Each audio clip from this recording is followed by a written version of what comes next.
So good afternoon, everyone.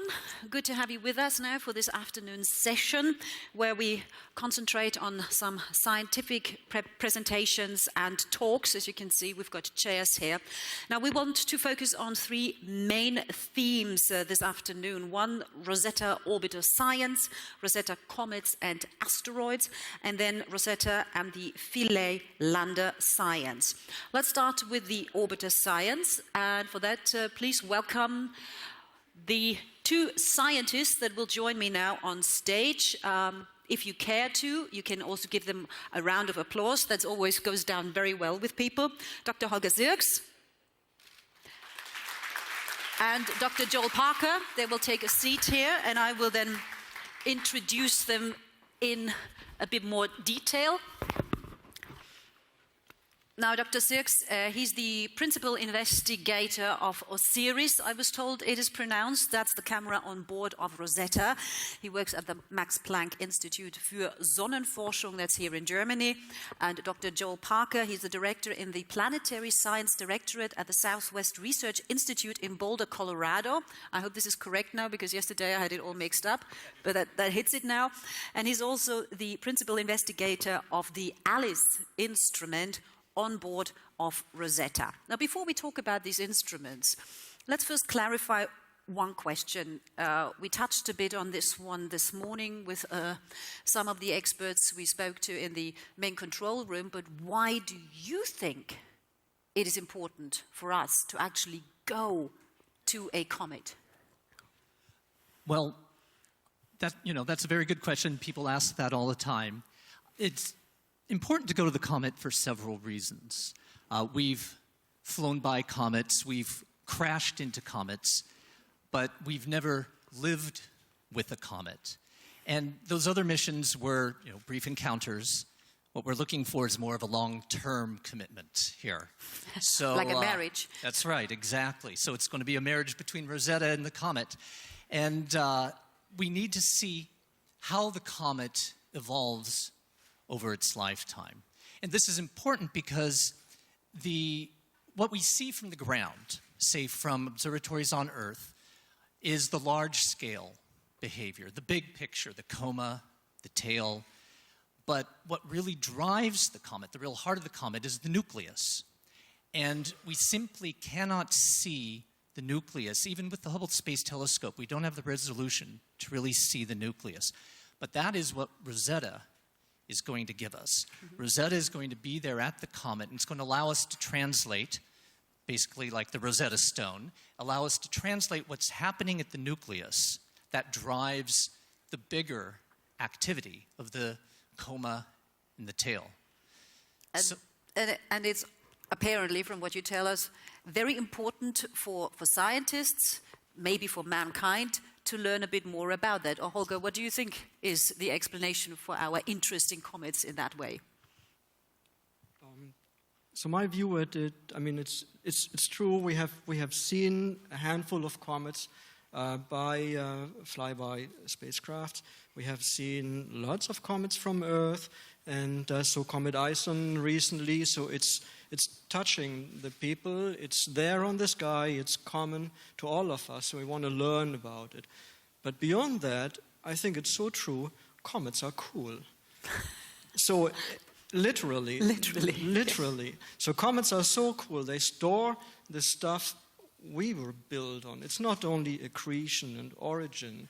It's the story about us, and I think this is at least most important to me, that it tells us about the story of how the solar system, how life evolved, hopefully, to some extent, the bigger picture. This is question of mankind. Yeah, prebiotic, if you want. Of course, in order to do so, Rosetta is equipped with quite a number of interesting instruments. I think in total 7 instruments are on board of Rosetta. And then, of course, there's the lander that has even more instruments on board as well. It's 11 big instruments, plus the lander with the whole suite of instruments. And you are involved with instruments on board of Rosetta. One is called ALICE, and the other one is OSIRIS, which actually is a camera on board of Rosetta. Now, we're all familiar with how cameras work. How can we picture a camera on Rosetta? What's its function there? I mean, it's dark there in space. What kind of pictures will it take? First of all, it's not a camera you really want to carry around and take snapshots. So what I see here is not possible with our cameras. So it's a set of boxes, and it's 35 kilograms you can't really carry around. The technology, though, is, it's a 4 megapixel camera, which is not what you carry on your cell phone nowadays. Still, these are wonderful chips there, wonderful CCDs that are made for science, so you can really get calibrated data and the highest resolution you can carry with the spacecraft at that point in time. The resolution you get is astonishing, knowing that the mirror, so the system, it's not a Hubble Space Telescope. Yeah. It's a mirror that your kids have at home to look at the sky, to see a comet or a planet or or look at interesting stars at the sky. So it's a 10 centimeter system. So coming back to Osiris is 2 cameras, so we want to do both. We want to look at the nucleus, which is unresolvable from ground. So from ground, the center pixel of all the stuff you see is 1,000 kilometers. And how close do you hope to get with Osiris? We will get to all the mission will happen within the center pixel of the ground observatories. So all the mission, even the long excursions, will happen within the center pixel. So we want to go close. Close means 100 kilometers for the global, what we think is the global scale, and then we want to go down to 2 kilometers to the surface, where we get the real view at the surface and the activity, the stuff that really goes on there on the surface. And it was one of the guys around here that said, well, this is so cool. It's like opening the window to your backyard. So we get something like 2 centimeter resolution. So you can see from your window at home, there is a little boulder, there is a new plant grown overnight. So this is the resolution we expect. That's the kind of image that we can expect to get from Osiris. But Yeah. you touched on a very interesting topic here, because you mentioned, of course, that the technology has advanced, certainly in the last 10 years, and that also goes for chips and photographic technology. And it will be the same with an instrument like ALICE. All these instruments have been developed way before Rosetta was launched into space. So how up-to-date is ALICE, for example? Well, a lot of the instruments, of course, as you said, they were built long ago to be launched, and they've been in space for 10 years. A lot of it is still very cutting-edge technology. Even though there are some aspects we could improve. If we were to launch a new mission, we could have cameras and spectrographs like ALICE that have perhaps better resolution, better sensitivity, but it really is still a phenomenally cutting-edge and advanced laboratory. 2 laboratories that we're basically sending to the comet.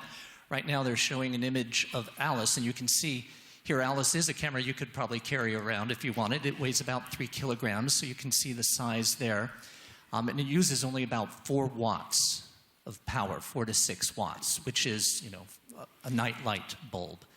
So these are still very advanced instruments that do a lot for very little power. Like what? What can ALICE do in order to make that mission a success?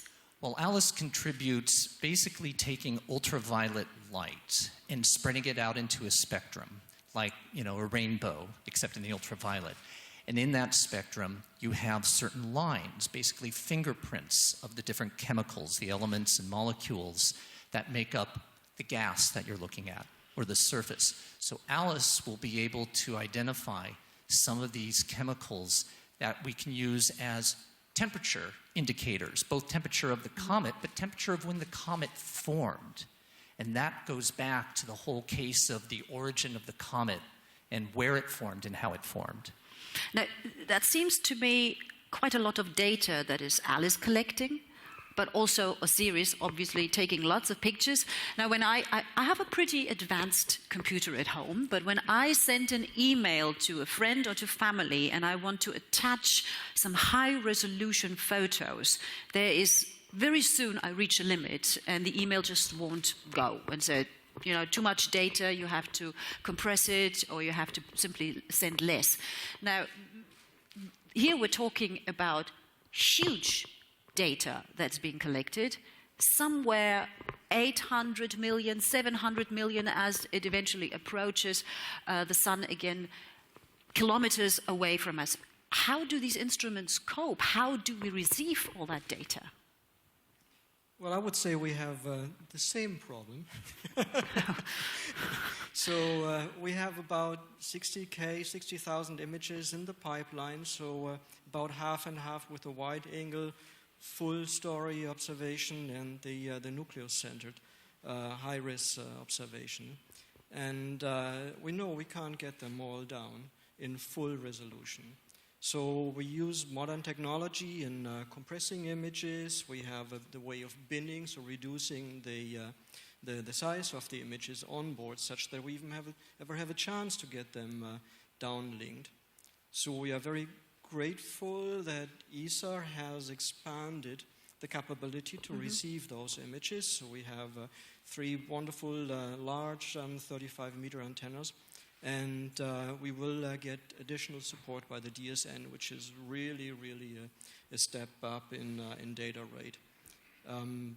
So the takeaway message is we won't see all the 60K in full shebang. So don't expect every day 1,000 images coming down. This is not Mars and a megabit line. It's a telephone line down. And, Joe? I just also wanted to add to that. A lot of the planning is what makes it possible to bring down all these data. So unlike your email where you may just send it off, this is where you have a committee of people deciding what emails are going to be sent. So you have all the PIs working together, finding an agreement for who sends down what data. And you also have an excellent control team here that manages the data stream. So it's as if before you sent your email, everyone agreed on what emails were going to be sent. And that's how you coordinate it and you make it fit within the narrow pipe that you have. Well, last question before I open it up. And if you have any questions, we would like to take those then as well. Obviously, all these instruments, just like Rosetta itself, were now out there in space for the last 10 years. And they were inside a spacecraft that was asleep for 3 years. So when will we know if Osiris and Alice are well and ready to start working? You start out. Osiris is on first. Osiris is on first. So stay tuned, it will take a little while. So first we have to get through spacecraft wake up, completed, and check out. And then the power has to raise, we have to get closer to sun such that we can afford to get the high power units really switched on. So Osiris is going to be switched on March 17, and we have something like 5-6 consecutive days to really go through checkout. And so one day after us? One day after, Alice will be first turned on, and that's basically going to be a on and off. We turn it on, check the memory, turn it off, just to make sure Alice's brains still seem to be there. And then roughly a week or so later, we will start going through a more detailed calibration checkout, slowly ramp up, make sure Alice is awake and healthy, same with Osiris. And then basically when the checkout's all done, end of April, something like that, then we get to start looking at the comet. At the end of the checkout, there is no way out. We'll have to open the doors of the camera. So it's a checkout. So we open them, close the doors, but we can't really help but take an image. And we are inertial to pointing. So we are expecting at the end of checkout to have an image of the comet already. It will be sub-pixel, not high resolution, but we hope to... we know it's there, Yeah. and can hopefully share the first image post-hibernation with you. So we took an image of CG just a couple of months before hibernation. So we targeted CG in March 11. And CG is, of course, what we also call 67p. So yes, this so the in case you don't want to unpronounceable say name, Churyumov Gerasimenko, you just say CG for short. and that helps a whole lot in communications. So we took a long exposure, and so 13 hours of exposure chopped in 52 images, 15 minutes each, collecting single photons basically from a dark spot of 4 kilometers size, 160 million kilometers away. And if you flip one ahead, we saw it in March 11 from such a far distance. And I hope we'll see very soon the first image of CG post-hibernation, and with a long exposure, hopefully already the first sign of activity, which is the core of the story around CG. We want to see it active and come up now. Yeah, that's so what not we're only there wake for. up, it's also come up CG now. Now then, I'm somewhat blinded here on stage, so if there are any questions, then please raise your hand high above your head so I can see that you would like to ask a question. Right now, I don't see an arm flinked up into the air. Oh, I can see you better now. All right, now a smaller sign will do, but I don't even see a smaller sign. You're still breathing, though. Good. Then we still have 2 or 3 minutes left. So if you're okay, I would like to wrap this session with one, if you like, somewhat more philosophical question, because obviously what Rosetta is doing, a lot of it has never been done before. So there isn't really a blueprint, and that also goes then for the entire mission, its instruments, etc. So how do you prepare for the unknown? Well, that's what you need to do, and you have a wide array of instruments as we have on the spacecraft to try to look at as much as possible. I mean, part of science is figuring out what is unknown and what is unknowable. And there's a lot that's unknown, but we can know about it if we just look at it the right way. So we send a lot of instruments on the spacecraft that can look everywhere from ultraviolet to visible, infrared, microwave, all the way out to radio, that sniff the gas, that test the dust, that check plasma, all these things to try to see what we can find. There are a few things we expect, but the fun part will be the things that we don't expect. Okay, the unexpected. Well, thank you very much, Holger and Joel, for filling us in on the instruments and also your take on the mission as a whole. Thank you for your interest. We will take a short break. We'll be back here at 3:15 Central European Time, or 2:15 GMT for those watching us out there via web stream. And that's when we will check in again with Andrea Accomazzo in the main control room to get the latest update. For now, thank you very much, and a round of applause for our two scientists.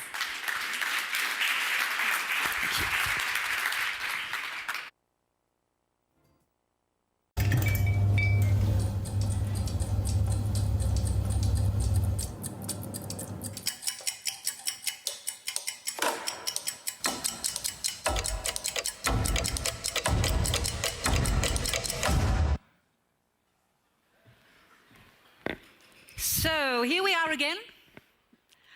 If anyone wants to join us from outside, because as I promised, we will now check in with Andrea Accomazzo in the main control room to see what's been happening in the meantime, whether he already has the first idea where that signal we're waiting for could be, or how long it could still take for us to get that first signal. So let us see if we are connected to the main control room now. I presume we should get a picture up here on screen.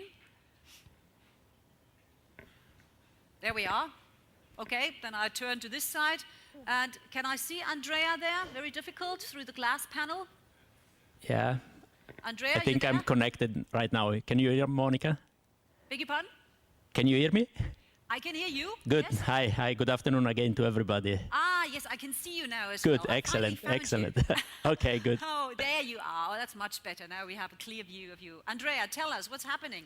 Well, we have prepared now all of our systems here on ground. Our software systems are in place. We have already talked to the colleagues in the States that will be activating their big antenna to monitor Rosetta first in California. And the antenna is being prepared right now. So in 20 minutes from now, a bit shorter than that, we will start tracking the portion of the sky where Rosetta is meant to be. We do not expect to see a signal at that point in time. It's only in 3 hours we expect to see a signal from Rosetta. But I can say that all our systems are ready to go. Okay. But it could be also a bit earlier, couldn't it? Well, there are extremely remote chances that the spacecraft wakes up earlier than planned.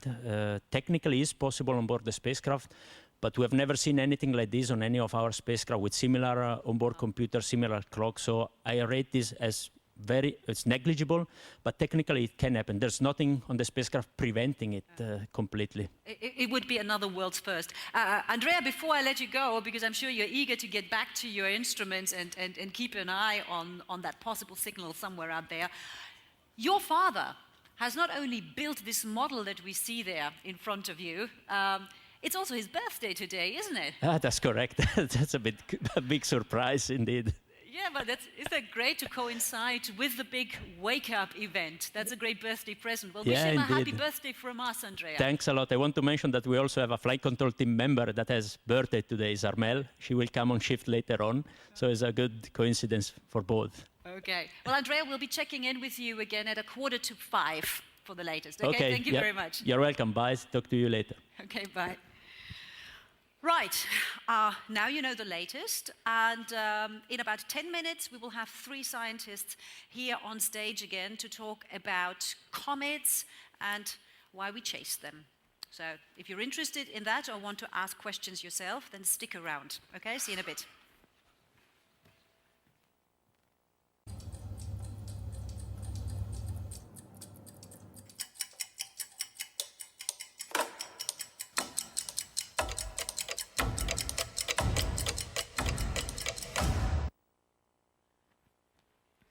All right, thank you very much for sticking around. Welcome back.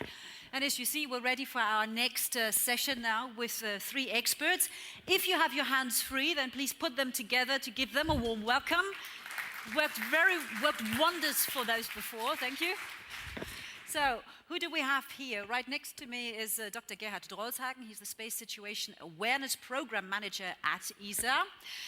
Then next to him is Dr. Norbert Peiler. He is the Program Manager for Space Science Missions at Airbus Defence and Space, former known as Astrium, now Airbus Defence and Space. And to his right is Dr. Gerhard Schwem. Up until very, very, very recently, he was the Rosetta mission manager at ESA, and he only just retired, but he's still very, very much part of the mission, and he's certainly here to give his advice and to consult everyone, which is great. And I would like to start with you for that very reason, Gerhard. There are 2 Gerhards, so I will always look you deep in the eye so you know which Gerhard I'm talking to. Gerhard, in this session, we want to focus on Rosetta, comets, and asteroids. Let's stick with comets first of all. Obviously, we heard it this morning already. There seems to be this huge fascination surrounding comets. Mankind has always been wondering what these heavenly bodies could be. Are they a threat? Are they a sign from God? Is it some superpower? And despite all the science that we have now, and we can explain what these things are, the fascination hasn't really died. How come? That is really clear that the fascination has not died, and we have seen that just before Christmas when Ison was to be seen by naked eye. Everybody was fascinating. What if this comet will live up to the expectation to be a very bright comet? It didn't, and it came close to the sun and then disappeared, was disrupted, but everybody was really, so to say, misery with the poor comet, but it showed how fascinating these objects are. It also showed that with Ison there were a lot of predictions, and it was still open till the end what would happen. It shows that it's very important to study a comet from close by.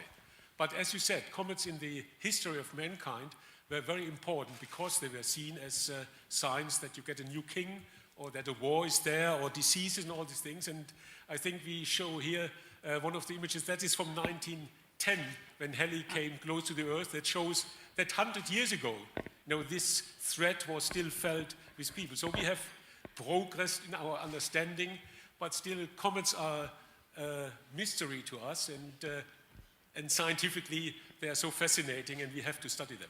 So the Rosetta must be a dream come true for you. For me, Rosetta is a dream come true scientifically, and I also, there's also comets. One of my pet talks is to comets and the influence on the quality of wine, because that was also something. So comets are used for everything and for all. And what I show here, and I think that's very important, that comets are, so to say, bringing to us the most primitive material that we can study with our current day technologies. Comets are, so to say, the messengers that bring material that we had at the beginning of the evolution of the planetary system. That's in the comets that we want to study, and that gives the big bridge to today.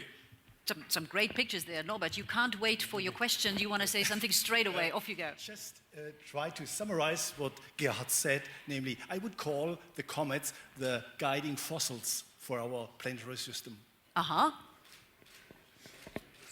That's interesting, but fossils And therefore, sounds very dead. Then why don't I go straight to you? Because I also know that you like another quote, which is not from you, but you used it in one of the talks we had beforehand, and there you said that comets are like cats.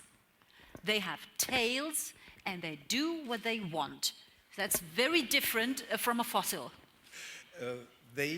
Okay, that's a living example of a comet which could not forecast it, and it was Gerhard who mentioned what happened with ESA. He was supposed to be the comet of the century, but it vanished during the perihelion at the sun, and therefore still I insist on the character of a comet as guiding fossils for our planetary system, and that's the reason why comets are so interesting for space historians. But not only for space historians, also for someone like the Gerhard next to me, who actually has not been involved with Rosetta, but as a ESA project manager, you obviously keep an eye on whatever is out there and could affect the Earth. So you did keep a keen eye on this mission as well. What significance does Rosetta, and especially the comet it's watching, have for you then? Well, we look at a different aspect from the pure science of these objects, and that is what happens if they come very close or too close to Earth.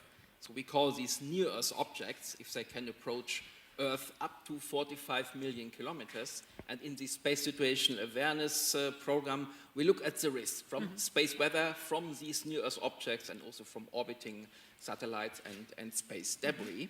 And so we try to find out what is the risk, because we know... What is the risk? That is a very good question. Everyone here probably has seen the film Armageddon with Bruce Willis.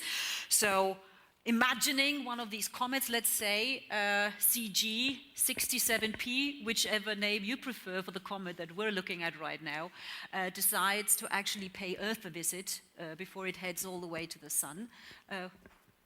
What is that? How likely is such a scenario? Correct. First of all, one has to learn about those objects. That's also why we are very much interested in Rosetta and the results it will give us from comets. If you look at it from a risk point of view, asteroids are more dangerous than comets. Asteroids come from the asteroid belt between Mars and Jupiter, while comets come from further out, as we have heard. And right now, if you look at these objects that really come close to Earth, it's more than 10,000 asteroids known that can potentially come close to Earth, and only 94 comets. And those objects have hit Earth in the past.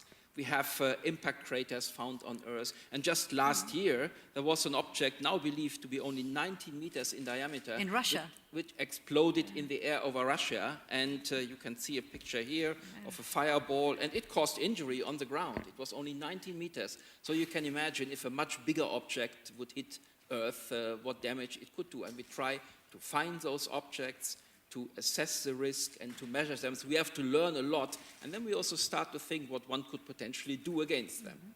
But the good news is indeed that we know about thousands of objects larger than 1 kilometer. The bad news is that about factor of 10 are unknown.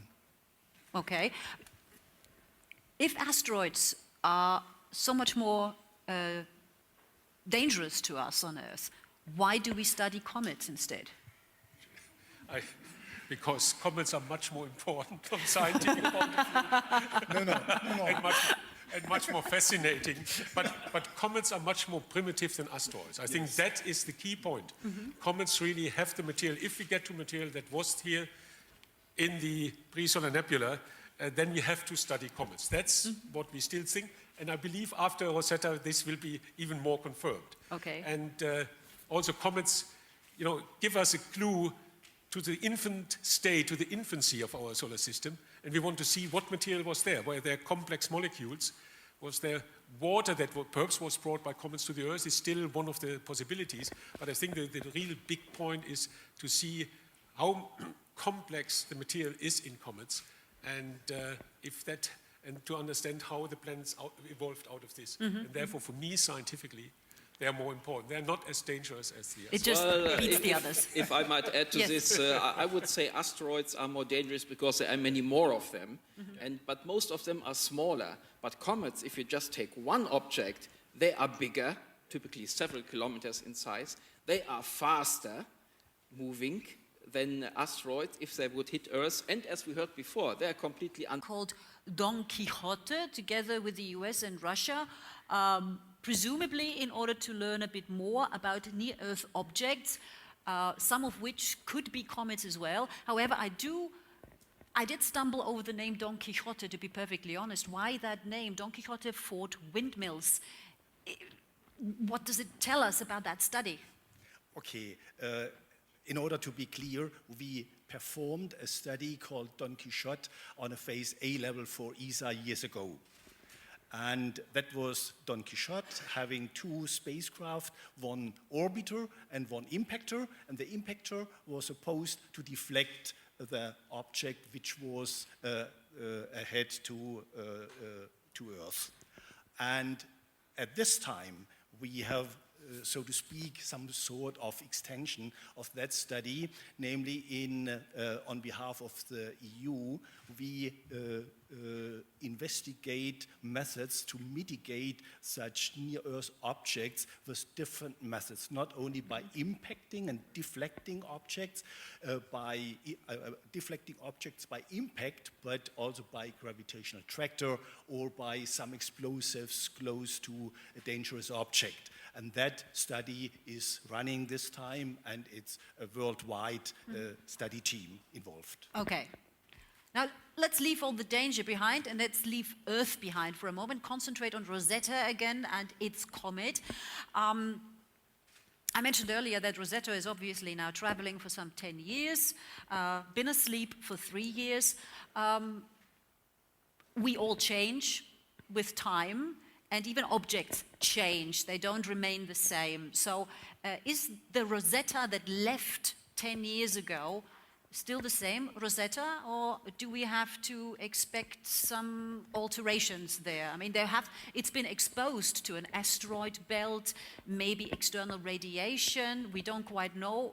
How well is Rosetta prepared to deal with all that? I think Rosetta is still and should be the same, otherwise there would be a risk that it doesn't work as it should. But we have, when Rosetta was designed, all these effects were taken into account. The electronics is, so to say, radiation resistant or radiation hard. The spacecraft was built to at least work for 12 years. All the technology used is based on experience, for example, with communication satellites that work for 12 or 15 years because they have to bring back money. And all this was thought about. We also, the solar arrays, and as we go closer to the sun, they were also designed that even if they degrade over the 10 years, which to some extent they do, they should still provide, also at this distance now where Rosetta is, enough power. And the instruments were built like this, that the electronics should work. So this was taken into account. So the spacecraft should be the same. the question we might ask with our instrument might have evolved, because 10 years and 10 years of comet science, a lot of things have happened.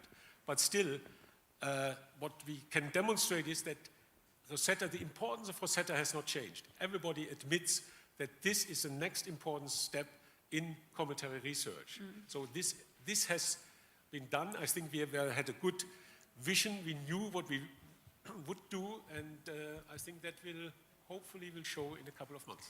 There was also an interesting thing when you said that things change. Also, the questions. I mean, when Rosetta was designed, when the instruments were designed, when it was launched, there was a certain set of questions that you hoped to get an answer for.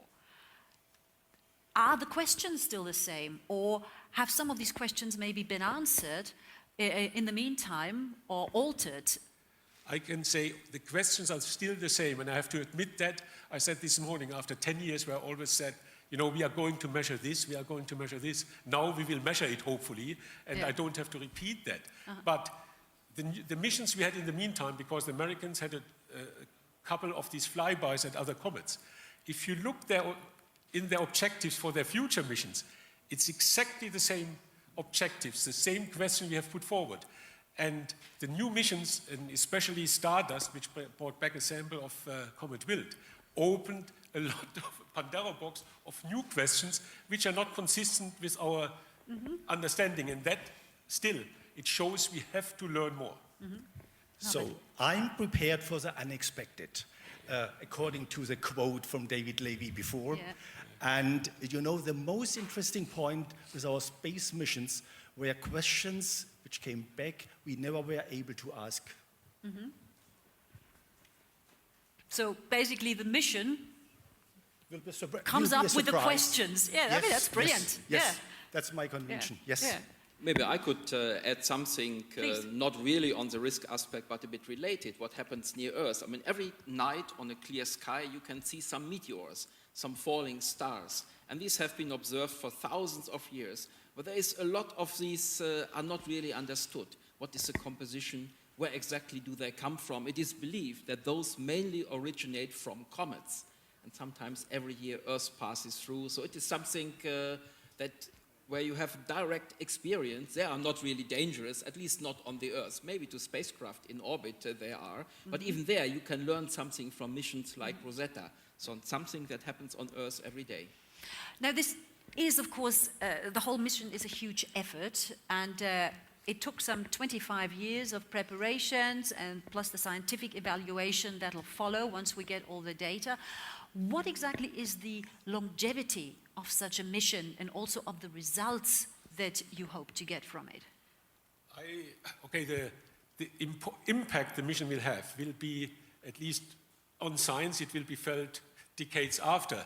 But it depends on my dear science colleagues that they work hard to analyze the results, do it jointly, and you know, this is a worldwide undertaking with all the cultures in there.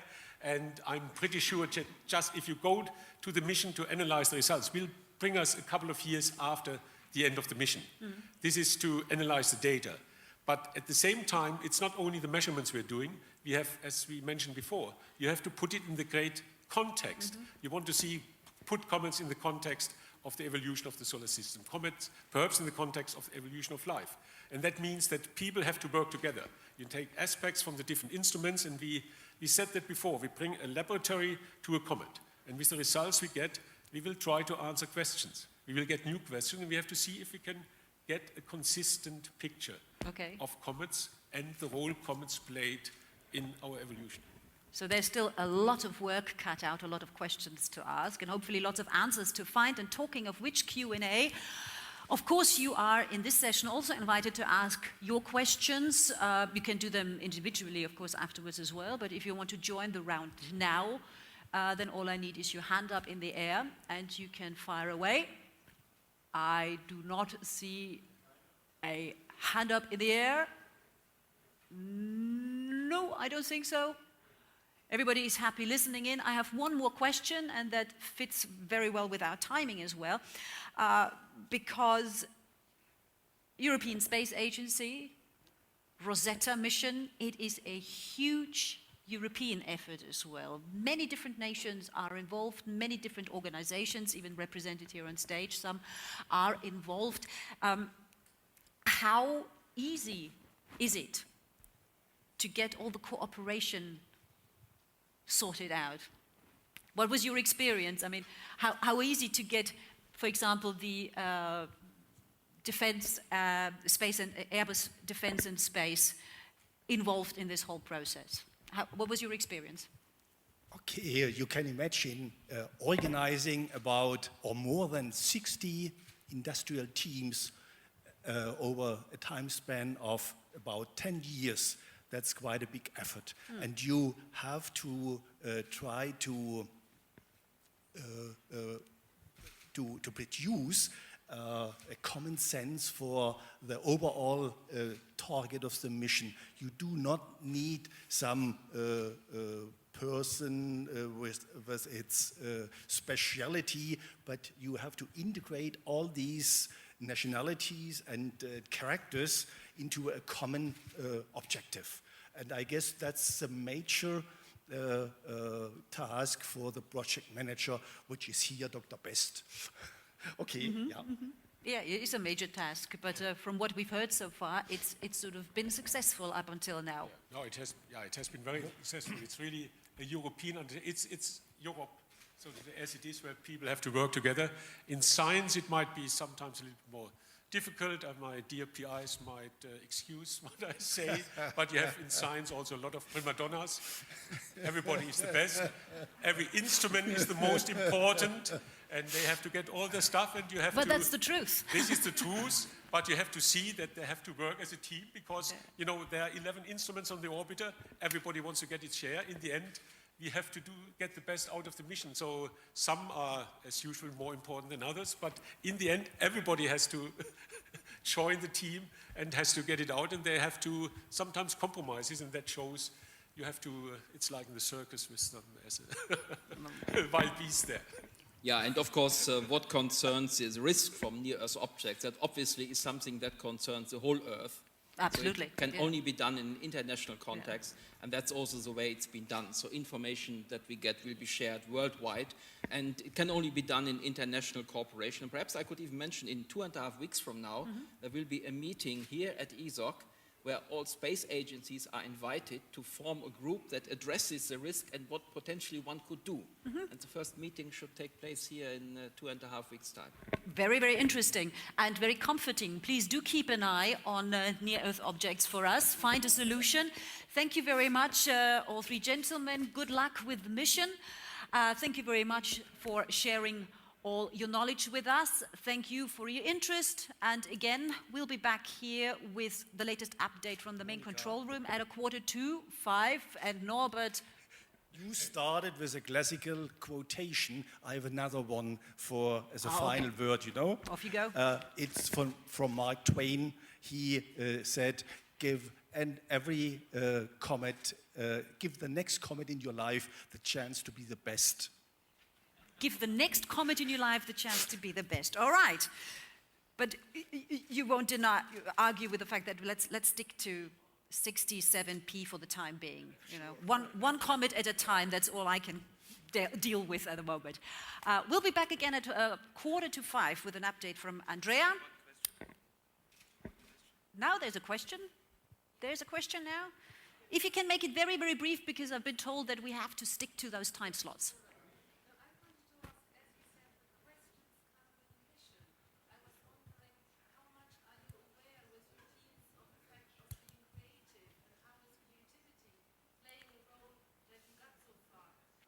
Okay, we can't hear. We can hear you, but everybody else can't hear you. But I could quickly translate it in order to save time.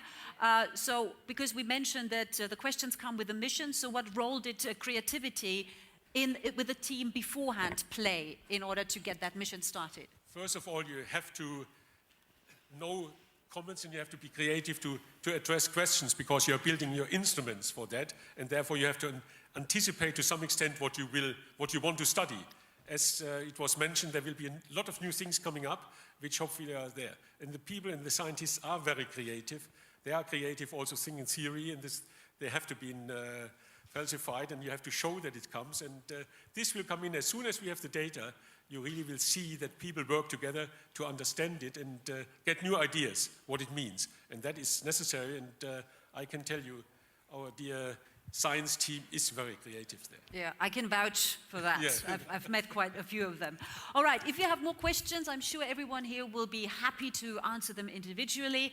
I have to call this a wrap now, and I will see you hopefully in an hour's, well, no, actually 45 minutes time from now. Okay. Thank you very much.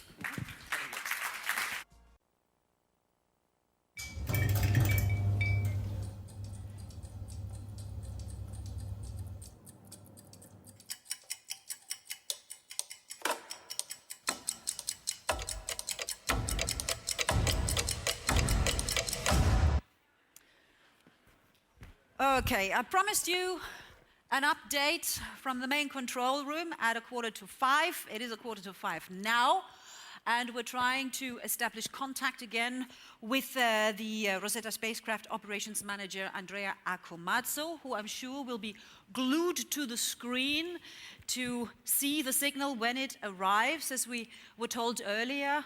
Maybe we get the signal a tad earlier, even if that would mean a first for any of the ESA operations so far, or the signal will be here at 6:45. But Andrea is the one who would know all the details, and they're still trying to find Andrea. That's me, there he is. Yeah, hi. Andrea. Hi. Hi, You're Monica. smiling. What is the latest? Well, we have successfully started tracking the position on the sky where the spacecraft is meant to be, and we are receiving no signals so far. The colleagues from the US that are supporting us in this operation are transmitting also live. The signal they are measuring is pure noise received in the receiver in the ground stations. They've also processed this data with an offline tool to really find out whether there's anything hidden, and there's absolutely no sign of Rosetta so far. So it's absolutely nominal. But there are nominal is good. You mean no news is good news? Indeed, this is what you may be even seeing on the screen. This is what they send us. Good news, no signal yet.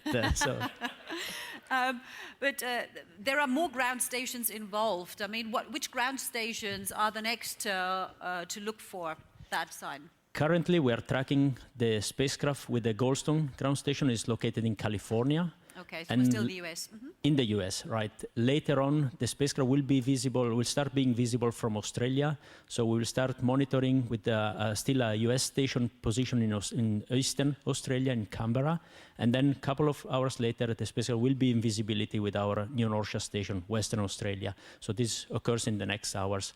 If the signal comes at the nominal time, we should be able to see it already from the California station, Goldstone, and we'll be the first one to pick up the signal. The other two kick in a bit later. Okay, so when we speak to you again at 6:30, if the signal comes in when it is due, then we will still have about another 15 minutes to wait to receive the signal. Is that correct? Well, this is if everything is absolutely nominal, we had no drifts of the clock, and the hibernation exit procedure today works exactly in the same way it has worked when we did the test in 2010.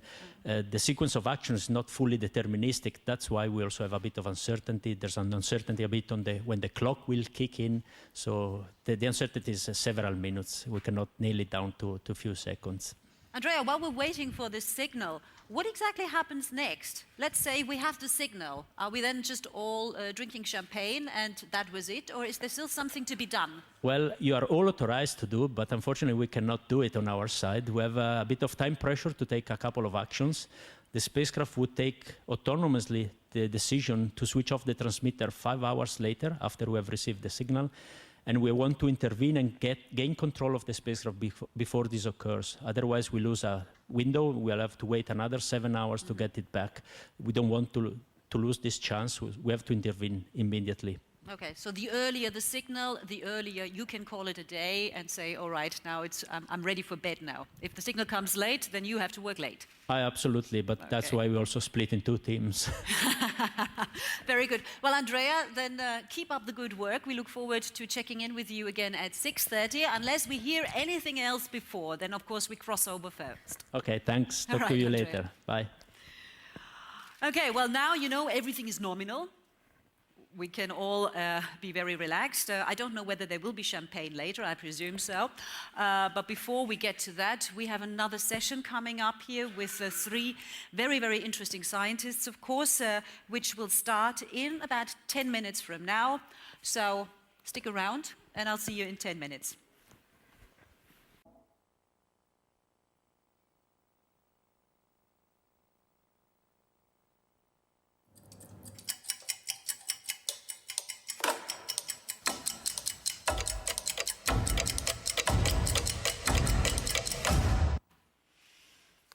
All right, here we are again for our 3rd and last session this afternoon, and this time myself and those 3 gentlemen would like to focus on Rosetta and the Philae lander science, because you know that Rosetta, the orbiter, isn't alone. It carries a lander which eventually, hopefully, will land on the comet's surface and conduct some scientific analysis never done before.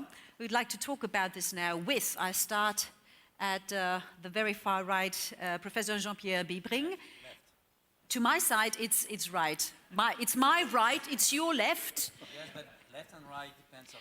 Let's just leave left and right completely out of it. The gentleman with the beautiful scarf is Professor Jean-Pierre Bibring, a Philae lead scientist and Shiva principal investigator at the Institut d'Astrophysique Spatiale in Paris. Then next to him is Dr. Stefan Ulametz. He's the lander project manager at DLR, which is the Deutsche Zentrum für Luft- und Raumfahrt. And right next to me is Dr. Wlodek Kaufmann, principal investigator and of the concert instrument, something we'll be talking about, which is on board of the lander at the Institut de Planétologie et d'Astrophysique in Grenoble. So, having said this, and obviously we also need a round of applause for these gentlemen. We can't make an exception here. Thank you very much. So you've been welcome now. I would like to start with you, Jean-Pierre. First of all, we asked earlier why go to a comet in the first place. Now, the next question, of course, would be why send a lander there? Well, the answer is in the question. We've been to comet far away. We know what a comet is because it's sublimate. There is a comma around. That's why we call it a comet. We never landed. What does that mean? We never could analyze the material themselves, the grain themselves, the sample themselves. We never could measure the properties themselves from there. And we are absolutely convinced that when we do that and when we correlate what we find there to what we'll do from the orbiter, then the entire reality of a comet will finally be revealed. For the moment, we really don't know what the material is, so we need to be there to analyze. Mm-hmm. And what we are bringing that is really a real laboratory with 10 instruments that will do there what we would have done if we had brought samples back to the Earth. We would like to analyze that grain per grain, sample per sample, to know what this material is made of. As you have heard today, we are absolutely convinced that this material played a key role in the evolution of the planet themselves, of the diversity. Earth is very different from the others. We still do not know how life started. We know there has been water. We sort of know how water went. Comet played a role. The big question is how the carbon went, in which form. Small molecules, big molecules, did they play a role? We just do not know.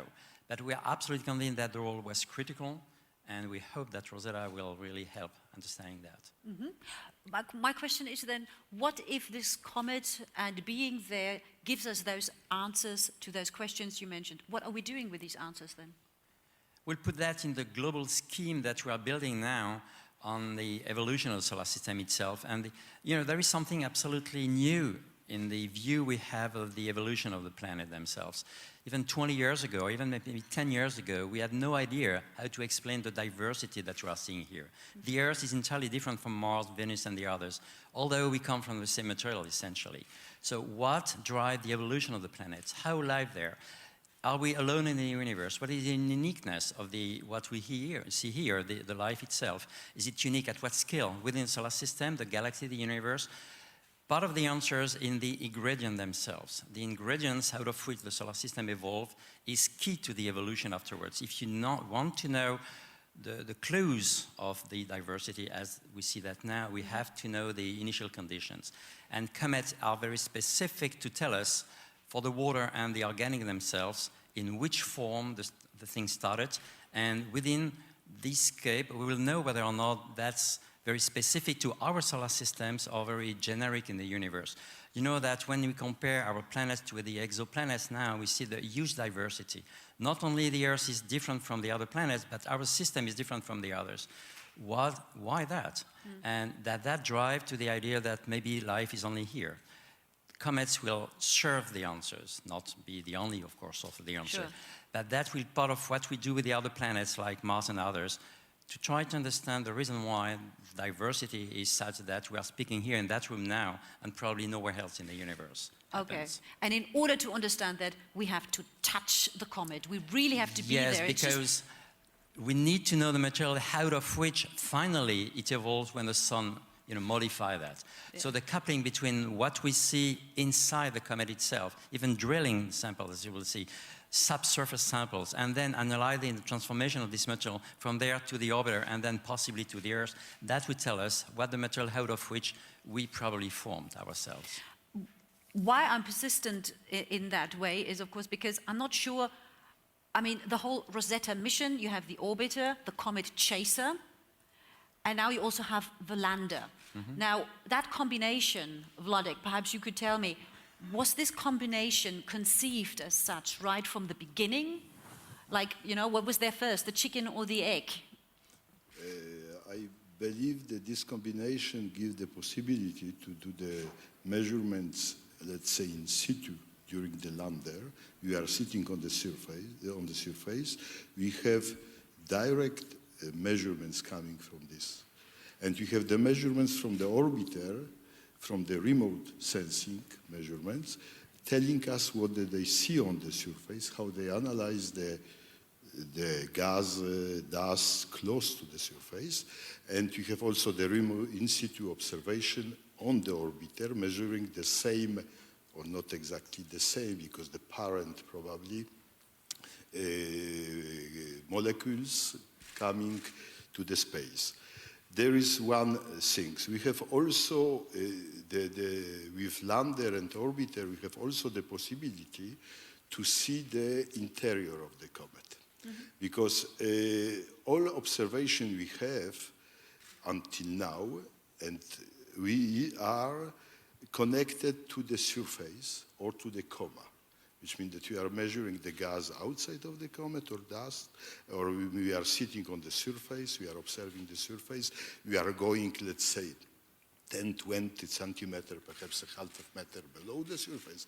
But in order to see really the interior, the nature and structure of the interior, we need these two things, orbiter and lander, and we have there the concept experiment, which I will describe perhaps later. No, actually, that would be a good point, because it is exactly this correlation between the lander and the orbiter that CONCERT explains really well, because this is an instrument in two parts, one which is on the lander and the other on the orbiter, and they have to work together in order to make it successful. It's true, because we are transmitting the radio waves through the comet. Doing this, we learn what is inside the comet, like the people are doing the tomography or scanners in the hospitals. We are looking through the comet and we'll describe the interior. The question is, why to understand the interior? Because it's the first question which can come. I can tell you only two, let's say, very simple reasons. Firstly, the interior is a real fossil, real vestige of the comet. Because when the comet goes through the orbit around the sun, it's under the influence of solar wind, radiation, and these kind of things, which means that the surface is modified. Interior, not. Interior is real fossil since, let's say, few billions of years. We will see how it's built up. Right. And the next argument came to my mind when I heard the previous speakers talking about the mitigation. How do you want to mitigate if you don't understand how it is inside? We have to learn how is the inside of the comet. Of course, we have the models. We are building the models of accretion, of aggregation, etc. But we really don't know how it is inside. How does, because if the inside is so important, how does the drilling of the comet and your tomography, the CONCERT instruments, how do they go together? Are they sort of doing the same job, in a way?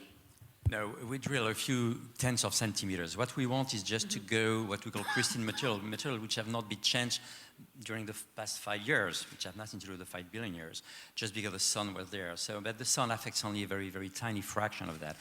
The idea that as soon as you go a few centimeters below the surface, the material that you have here is probably the same material that you had 4 billion years ago when it's created. So the drill is really that. Tomography is something different. You want to know the process by which the entire comet, which is some kilometers large, has been built and grown up, which is different in a sense. Yes. Okay.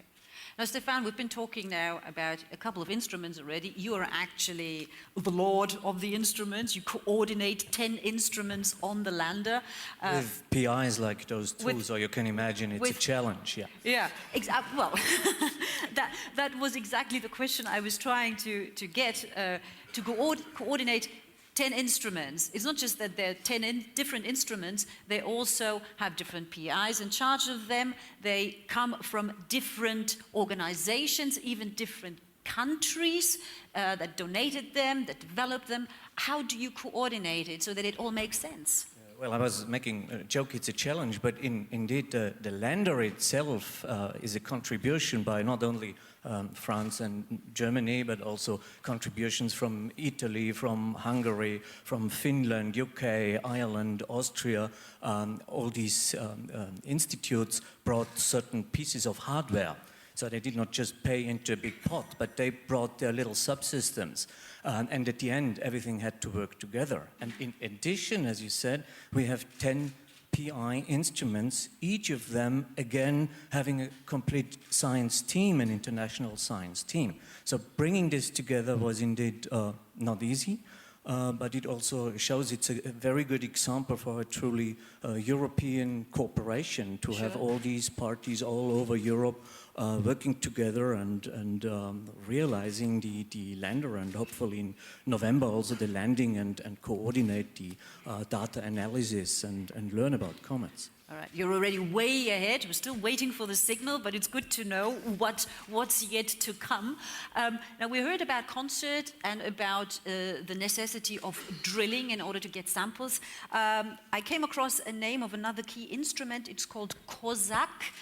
Why is it a key instrument, or are they all key instruments, probably? Well, one of the real key reasons to have a lander is to go to the pristine material, go to the comet nucleus, and analyze the material which has not been modified by outgassing or just measured in the coma. And COSAC is one of two so-called evolved gas analyzers. The other one would be Ptolemy, where samples taken from the drill will be fed into little ovens, will then be heated, and the gases will then be led by little tubes to mass spectrometers and gas chromatographs to really get the composition, the organic composition, also the isotopic composition, and really answer the key questions. What is this comet made of? What is the pristine, the original material of the solar system? This is something COSAC will address, with a special emphasis in case of COSAC on the organic chemistry. Right. Because there is so much emphasis here now on really learning about the nucleus and what the inner part of the comet is made up of, in order to learn everything, or to answer the questions and the makeup of life and the universe. Does this mean, because you mentioned tomography, and you even mentioned hospitals, so I had to think of, so you check a patient, and of course humans are fundamentally, the makeup of a human being is the same, but then there are huge differences when you look for a certain illness, etc., etc. Does this mean when you check out this one comet, know them all? Or can we basically only turn around if everything works successfully and say, now we know 67P? It's a good question. It's, for the moment, when we decided this mission 20 years ago, the idea that essentially in the solar system we have families of objects. Planets, giant planets, and comets were also a family. Afterwards, we discovered that families is really the way to sort of erase our ignorance. And planets has really different bodies, giant planets are different bodies. For the comets, we don't know. So for the moment, still consider that comets essentially are one or two families of bodies. So which one you take is not really important because they will essentially relate to the others. Is it true or not? We have no idea. We have no clue. So you might be right. After this mission, if there are many other missions, or even this mission might demonstrate that from one to the next, you might have differences. But the idea we have now of the process by which the comet formed and then evolved in a reservoir very far from, and so essentially unchanged up to now, demonstrates from the model at least, of the ideas we have, that they are much more a family than all the rest of the other family that I just spoke about. So in principle, when we chose this comet, it was not because it was specific in terms of the composition, because we had no clues of the composition, but only the trajectory, because it was just reachable, essentially. And we consider, and we still consider now, that it's a good candidate from that respect, because what we want is something which has preserved the composition in the outer solar system at the very beginning, and probably any body in the center, any object that would have preserved that would be identical in the sense that it will provide the same information of the material out of which we formed. So this is the answer I would give to you. The knowledge we have of the solar system now is that it's sort of, we don't care about which comet we have if it's well preserved. Yeah. Now, I just would like to point out, of course, you've seen it already, that we actually have a model here of the lander here with us on stage. And I believe the scale is, what did you say? 1, 2, 3, 4. 1, 2, 3. So it is actually, it's not huge. Exactly. One cubic meter typically. So it's a big 1 cubic meter. It's 100 kilograms. So, you know. And what it's going to do by landing on the surface of the comet is something that's never been done before. No. That could be very scary, a scary thought. It is scary. It's not going to be. It is scary, and the risks are huge. But that's a good mission. I mean, we are trying to merge the ambitious scientific ambitions, trying to understand where we are from, and the challenge that goes with. But it's true that when we invented this mission long ago, we did not envision all what it would have cost in terms of the treasure of intelligence that the people here in particular put to make that happen. So it's true that it's much more complex than when we expected. And the risks are absolutely huge. We had to develop something supposedly to land on something which is unpredictable and unknown, and with very constrained resources. So we did our best to try to envision all the potential cases, but there might be entirely different realities. Sure. We might just seek when you are. If it's something like the crema catalana, which is very, a very thin layer on something we just go through and it's finished. We might miss the comet. If the comet is much more active, we'll never be able to go, as the image shows here, very close to and just be landed from very low altitude and that sort of thing. So to a large extent, it also very much depends on the orbiter and how Rosetta functions. And on the comet. Sending sure. The lander off but at the right time. But the comet has to be cooperative. If the comet is cooperative, and we will know tonight, already, in a sense, we'll be successful. But the risk is huge. When you go back a little, when we designed the lander, not we because I did not participate, but I know the people who designed landers since the beginning, the discussion was how, what is the, where we land on the crust, or we land on the snow, how deep we'll go inside, how to build the landing gears to land this. And the value we gave was very, very different. For instance, this time we discussed, which means 20 years ago, about a little. Well, the major fear we had when designing Philae was still called Rosetta lander those days, was a very hard surface and any kind of rebouncing. Because even if you bounce with a low velocity, it's fatal because you just disappear from the surface again. So we have all kinds of damping mechanisms, anchoring up on screws in the feet to protect us from rebouncing. Well, then the Deep Impact mission came, showing us more details on Comet Temple and some indication on the possibility that the surface rather may be a very loose regolith, very soft material. And suddenly the danger of sinking into the material was discussed, which I hope we will not sink very deeply because we compress the material, but now we...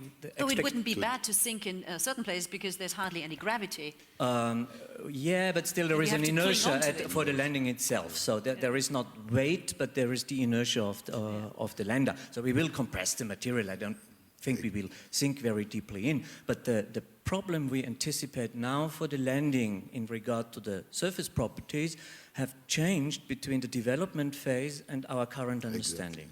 Exactly. And probably it will change again when we get the first images of Churyumov. When you see the images of the comet, I think today it was shown 5 images, different comet.